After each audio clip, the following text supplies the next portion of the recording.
Right now, somewhere between the lily pads of Malaysia and Singapore, a steel mountain the length of 4 city blocks is sitting on the surface of the global pond, completely invisible. Not invisible like a submarine, invisible like a ghost. Its tracking signal? Off. Its ownership? Buried so deep inside a maze of fake companies that even the best investigators in the world have to stop and stare at a wall. Its flag? Changed 3 times this month alone. And the flies it's carrying, over $100 million worth of crude oil, officially don't exist. This ship is real. This oil is real. And the money it makes? Very, very real. What isn't real is the story the world is being told about it. Because while the biggest frogs in the global pond, the United States, the European Union, the G7, were busy slapping sanctions and drawing red lines and holding press conferences about cutting off one of the most powerful frogs on Earth, Russia. Something else was quietly happening beneath the surface. A parallel world was being built. A navy of ghost ships, a shadow economy, an entire underground highway for flies, oil, cash, power, that runs completely outside the rules of the pond. And today, we're going underneath. Let's go back to early 2022. One frog, Russia, sends its military forces across the border into a neighboring lily pad, Ukraine. The global pond erupts. The biggest Western frogs gather and make a decision. We're going to cut Russia off financially. We're going to drain the Kremlin's flies until there's nothing left to fund the war. The main weapon? Oil sanctions. Specifically, a price cap. Here's how that works in simple terms. Russia's biggest product, its most powerful swarm of flies, is crude oil. It exports millions of barrels every single day, and that oil funds nearly half of the Russian government's budget. So the G7 frogs, America, UK, Germany, France, Japan, Canada, Italy, they got together and said, "Fine, you can still sell your oil, but we're only going to allow it into our shipping and insurance systems if you sell it for $60 a barrel or less." $60, when the market price was pushing $80, $90, sometimes over $100 a barrel. The idea was genius, actually. Don't ban Russian oil completely, because that would send global oil prices through the roof and hurt everyone, including regular people filling up their cars. Instead, squeeze the profit margin. Let Russia sell, but make sure they earn less per barrel. Death by 1,000 cuts. The Western frogs were proud of this plan, and for a few months it looked like it was working. But here's where things get strange. Russia's oil revenue didn't collapse. It dipped, briefly, and then it started climbing again. And not just climbing. By 2023, Russia was moving more oil than before the war. Just not to the frogs who were watching. So where was it going? And more importantly, how?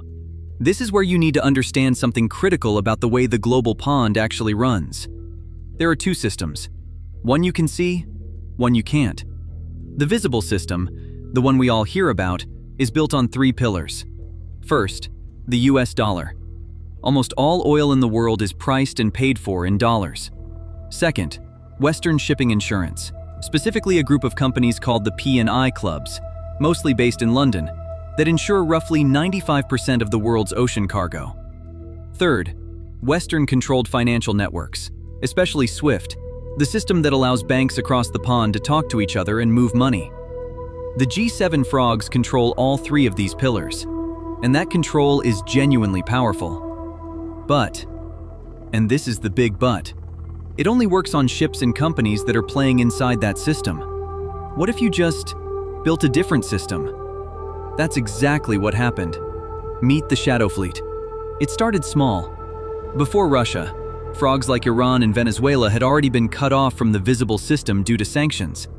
And over years of being squeezed, they'd quietly built a network of older, off-the-books tankers that moved their oil through back channels.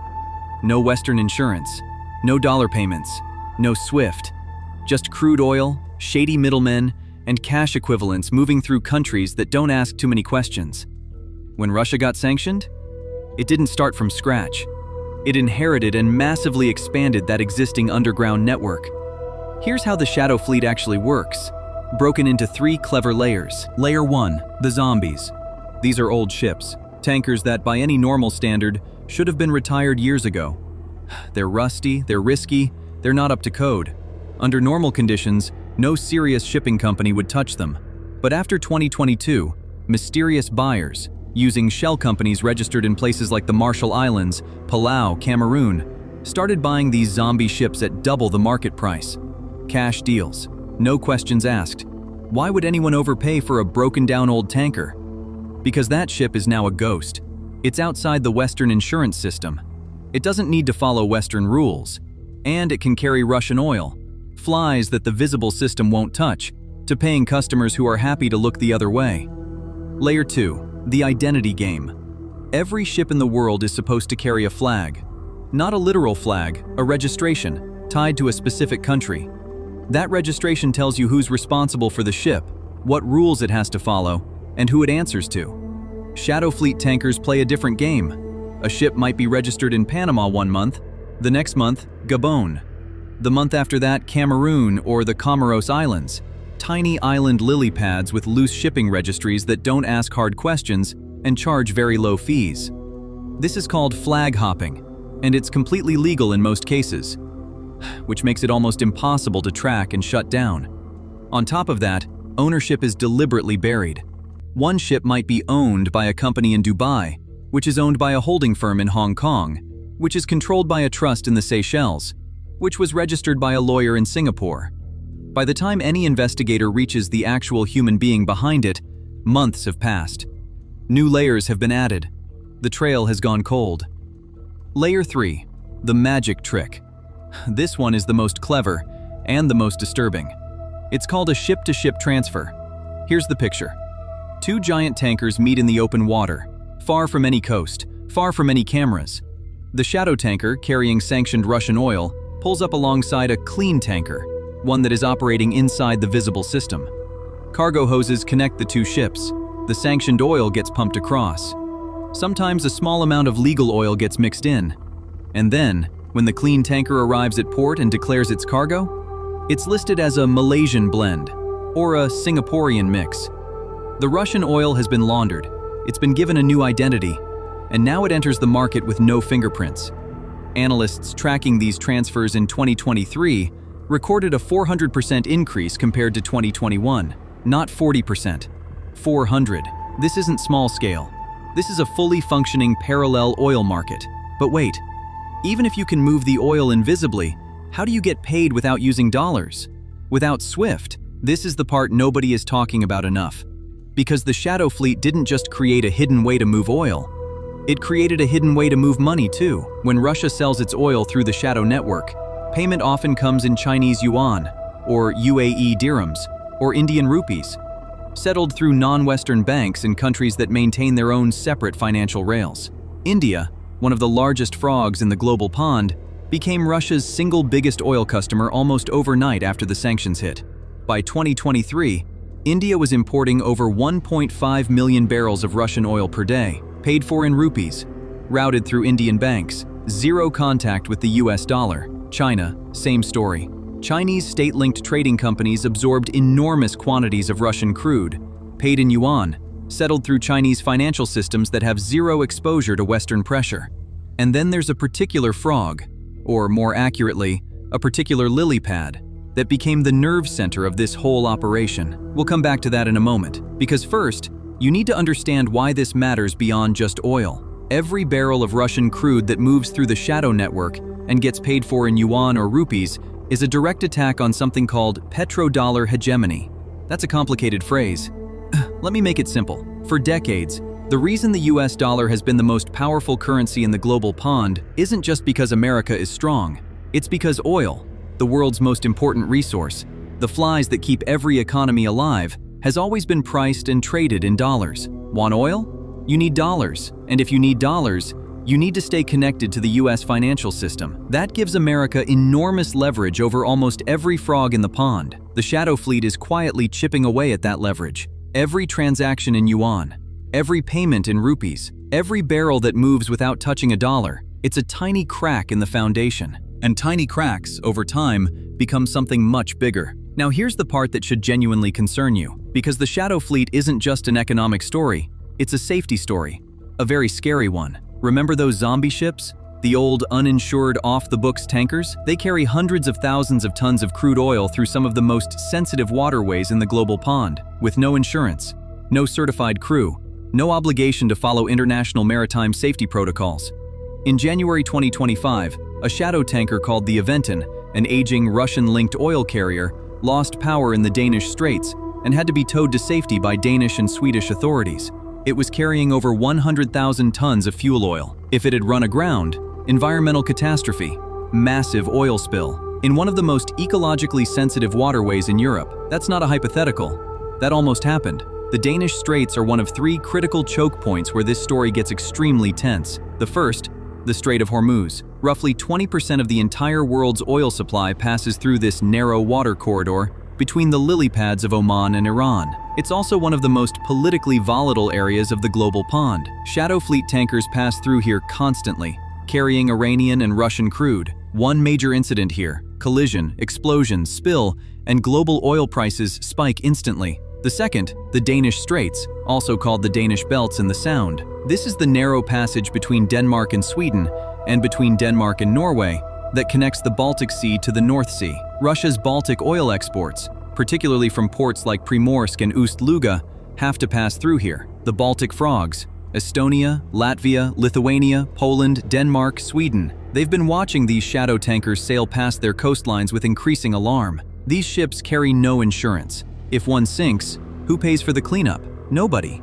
Because legally, nobody owns the ship. The third, what investigators have started calling dark zones, remote stretches of open water, particularly near the Maldives, the coast of West Africa, and around the Strait of Malacca, where ships go dark for weeks. Their AIS transponders, the signals that allow tracking systems to know where they are, get manually switched off. They disappear. They do their ship-to-ship transfers in the dark, and then they reappear hundreds of miles away with a new identity and different declared cargo. This is the gray zone, not quite illegal enough to start a war over, too dangerous to simply ignore. And the Western frogs are caught in a trap. Crack down hard, push for full enforcement of sanctions, board the ships, seize the cargo, and you risk military confrontation, oil market chaos, and potentially pushing Russia and its partners closer together. Global oil prices could spike to $150 a barrel. Inflation roars back.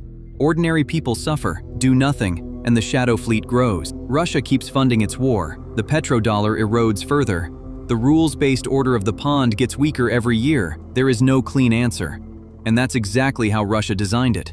Now, remember I said there's one particular lily pad that became the nerve center of this entire operation. This is the part the mainstream narratives always skip over. That lily pad is the UAE, the United Arab Emirates, and specifically, one city, Dubai. Here's what makes Dubai unique in the global pond. It's a place that is simultaneously a close partner of the Western frogs and a place that very deliberately chose not to join the sanctions regime against Russia. The UAE was invited to participate. It declined, politely, firmly, and then quietly became the single most important hub for shadow fleet operations on the planet. Why? Let's follow the flies. Dubai is home to thousands of trading companies, many of them opaque, many of them registered quickly and cheaply with minimal scrutiny. After 2022, there was an explosion of new commodity trading firms registered in the UAE, oil traders, shipping brokers, financial intermediaries, many of them set up specifically to facilitate the movement of Russian energy. These firms don't directly handle Russian oil. They're smarter than that. They act as middlemen.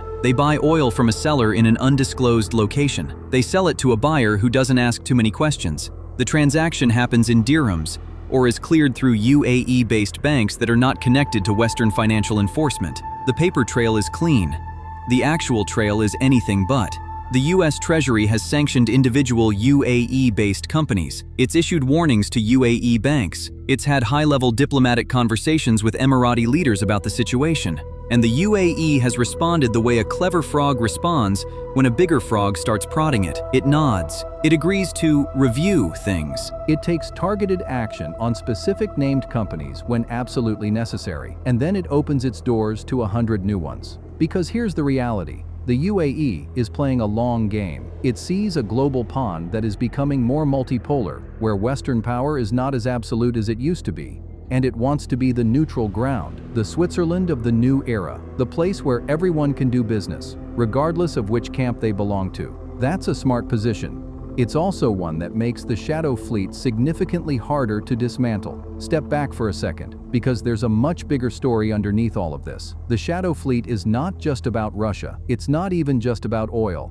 It's about a fundamental crack that is forming in the foundation of how the global pond has been run for the last 80 years. After World War II, the Western frogs led by America built a system: dollar dominance, Western-controlled shipping and insurance, international institutions and rules designed to keep the biggest frogs accountable. It was a beautiful system for the frogs who ran it. But over time, other frogs grew. China became enormous. India became enormous. The Middle Eastern frogs got rich. Russia rebuilt itself. And slowly, these frogs started to look at the Western system and think, we didn't write these rules. Why do we have to follow them? The shadow fleet is the physical, steel-hulled expression of that question. When over 600 tankers, nearly 10% of the entire global tanker fleet, are operating outside Western control, you're not looking at a black market. You're looking at the early infrastructure of an alternative order. Think about that number. 1 in every 10 tankers on the global pond right now does not follow the rules everyone else agreed to. 1 in 10 is operating in the dark, and that number is growing, not shrinking. The Western frogs have tools. More sanctions, secondary sanctions punishing third-country companies that do business with the shadow network, diplomatic pressure, naval surveillance. But there are fundamental limits.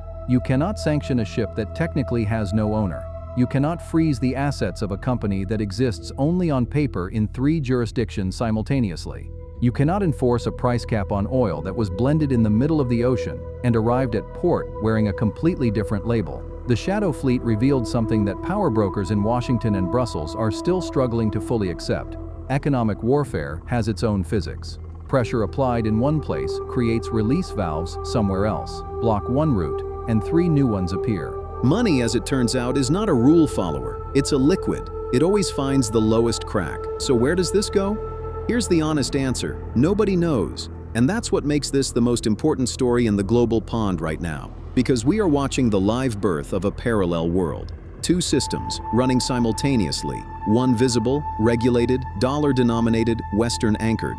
The other dark, fragmented, multi-currency, and growing. The shadow fleet is not just a clever smuggling operation. It is a proof of concept. It is Russia and Iran and Venezuela and increasingly others, proving to every frustrated frog in the pond that the Western system can be bypassed, that sanctions can be absorbed, that the rules-based order has a back door, and other frogs are watching very carefully, taking notes. The next time a powerful frog gets sanctioned, wherever that happens, they're not starting from scratch. The blueprint exists now. The infrastructure exists. The routes, the hubs, the shell companies, the flag registries, the ship-to-ship transfer zones.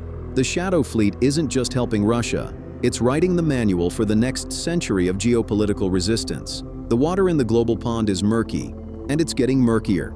In the global pond, the biggest frogs don't always win, the smartest ones do. The water is shifting. Keep your eyes wide open. I'm the Frogman, and I'll see you in the next one.